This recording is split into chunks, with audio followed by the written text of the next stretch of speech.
आदरणीय सभी भाई बहन, यहाँ पे आज इस कार्यक्रम में मुझे आने का अवसर मिला। मैं नागेंद्र दुबे, ग्राम सवरिया, मेरा पोस्ट काली जगदीशपुर है। मैं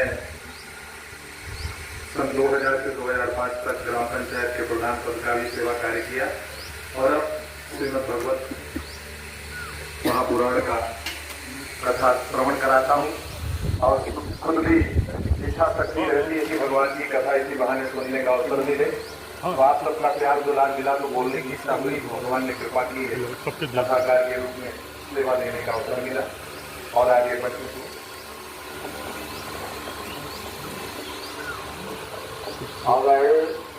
एक ब्राह्मण समाज के लोगों को साष्टांग प्रणाम है और दूसरे लोगों को आशीर्वाद। मेरा नाम श्री जनार्दन दुबे मौली, मैं रहने वाला हूँ और मैं ब्राह्मण समाज के लिए और ब्राह्मण के प्रति बहुत श्रद्धा रखने वाला व्यक्ति हूँ। ब्राह्मण समाज आज जो है बिखरा हुआ है। हम लोगों को सोचना पड़ेगा, बिल्कुल दिन ऐसा हो जाएगा कि हम लोगों को कोई पूछने वाला नहीं है। तो हमको और कुछ नहीं कहना है और आप लोगों के बीच में हमको यही कहना है कि ब्राह्मण समाज एकजुट होगा तभी सबका कल्याण है। नागेंद्र अपना नाम और गांव का नाम पांडे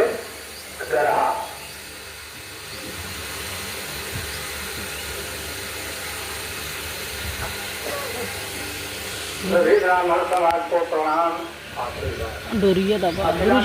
इन्हीं के बीच में, आप सभी के बीच में यह कार्यक्रम रखने का सौभाग्य हमको मिला है और महाराज जी के सहयोग से। तो आइए हम आगे और भी चर्चा करेंगे। सबसे पहले हम सभी से चाहते हैं कि एक बार गायत्री महामंत्र सबको आता होगा, एक बार गायत्री महामंत्र हमारे साथ साथ सभी लोग दोहराएं और तत्पश्चात कार्यक्रम आगे शुरू हो।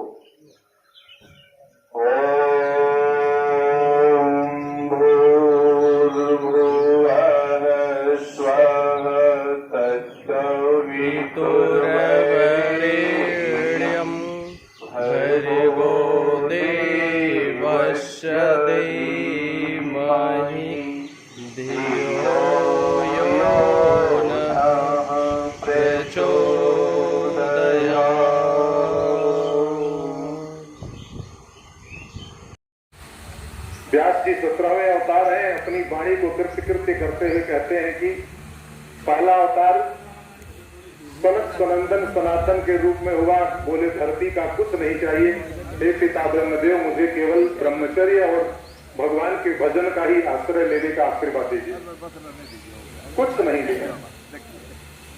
और ये ब्राह्मणों के घर में 6 अवतार लगातार हुए भोजनों में। आप सबको परम विद्वान है, बहुत ही ऊंची आपकी ज्योति प्रखर है, उसमें मैं दीपक के समान हूं। मैं आपको शिक्षा नहीं दे सकता, आपसे कुछ ले सकता हूं।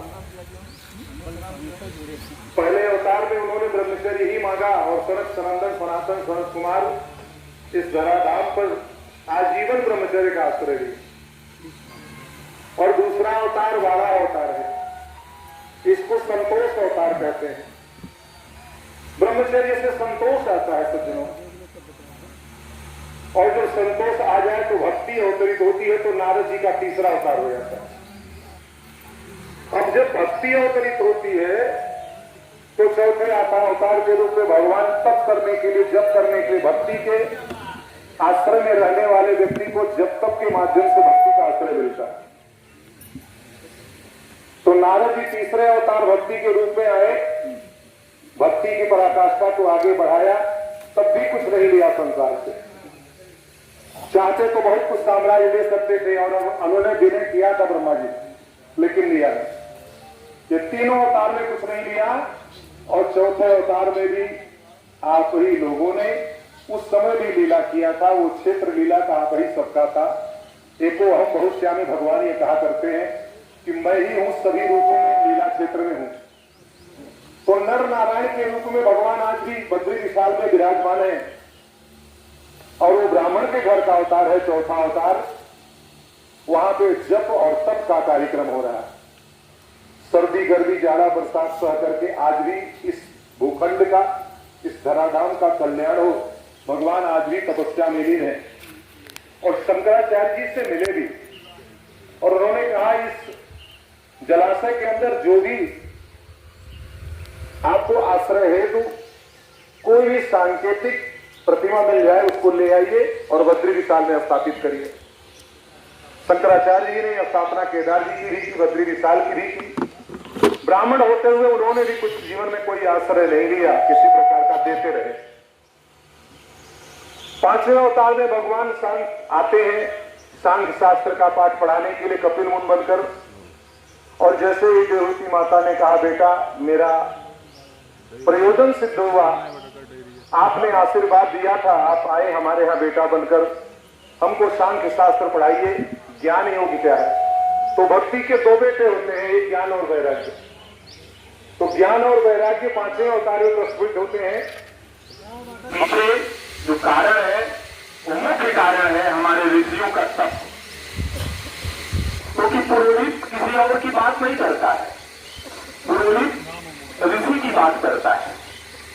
हम किनके उपाख्यानों को जनता के बीच में ले जाकर के प्रस्तुत करते हैं? हम ऋषियों के द्वारा प्रेरित उस परंपरा को जन जन के बीच में ले जाकर के प्रस्तुत करते हैं। ऋषियों ने जो तप करके शोध करके अपने जीवन में बहुमूल्य चीजें प्राप्त किया है उसको बांटने का कार्य दे दिया है पुरोहित वर्ग को। तो हमारे समाज में पुरोहित वर्ग प्रथम पूजनीय है, प्रथम सम्माननीय है। तो निश्चित रूप से ऐसे पुरोहित वर्ग को, ऐसे पुरोहित समाज को जब भी जहां भी जैसे भी अवसर मिले हमको सम्मानित करने का प्रयास करना चाहिए, कार्य करना चाहिए। इसमें संसाधनों की अपेक्षा अपनी भाव श्रद्धा पर ही, अगर संसाधन नहीं भी है, कम भी है तो भी कोई बात नहीं है, लेकिन अपनी भावना, अपनी श्रद्धा निश्चित रूप से ऐसे लोगों के प्रति निवेदित करने का प्रयास करना चाहिए जो हमारे समाज में अपने हिंदू धर्म को, वैदिक धर्म को, सनातन धर्म को अभी तक बचाए रखे हैं। नहीं तो इतने प्रकार के आक्रमण पुरातन काल में हो चुके हैं, उसके बावजूद भी अपना हिंदू धर्म, वैदिक धर्म, सनातन धर्म बचा हुआ है।